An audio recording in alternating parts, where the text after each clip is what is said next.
विद्यार्थी मित्रांनो, इयत्ता 10वी गणित भाग 1 मधील दुसरं प्रकरण आहे वर्ग समीकरणे। त्या वर्ग समीकरणामधील सराव संच 2.5 मधील जो दुसरा प्रश्न आहे विवेचकाची किंमत काढणे, तो भाग आपण घेणार आहोत। त्यामध्ये ax वर्ग अधिक bx अधिक c बरोबर 0 या वर्ग समीकरणाच्या मुळांचं स्वरूप b वर्ग वजा 4ac या राशीच्या किमतीवर अवलंबून असते। त्या राशीलाच आपण विवेचक असे म्हणतो आपण। त्या विवेचक ग्रीक भाषेतील डेल्टा या अक्षराने दर्शवतात, म्हणजे डेल्टा बरोबर b वर्ग वजा 4ac। आता आपल्याला दिलेल्या वर्ग समीकरणासाठी विवेचकाची किंमत काढायची आहे। त्यामध्ये दुसरा प्रश्न आहे, त्याच्यामधलं पहिलं उदाहरण घेतलेलं आपण x वर्ग अधिक 7x वजा 1 बरोबर 0।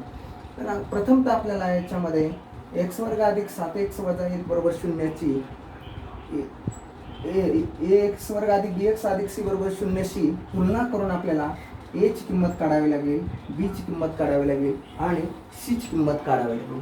आता यामध्ये प्रथमतः आपण a बरोबर 1, b बरोबर 7 आणि c बरोबर वजा 1 आहे। आता याच्यामध्ये आपण डेल्टा बरोबर b वर्ग वजा 4ac म्हणून आता बरोबर b ची किंमत किती आहे पहा आपल्याला 7, मग 7 चा वर्ग वजा 4 गुणिले a ची किंमत किती आहे आपल्याला 1 आणि गुणिले c ची किंमत किती आहे वजा 1 बरोबर।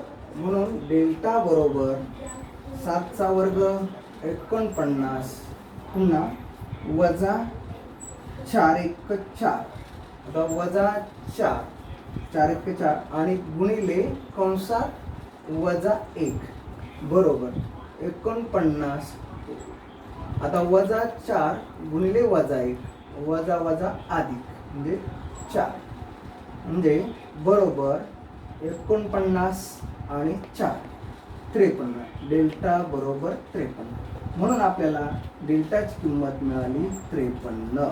अशा पद्धतीने आपण जो सराव संच 2.5 आहे त्यामध्ये जो दुसरा प्रश्न आहे, ह्या दुसऱ्या प्रश्नातील उदाहरण अशा पद्धतीने सोडवू शकतो। हा व्हिडिओ पाहिल्याबद्दल धन्यवाद।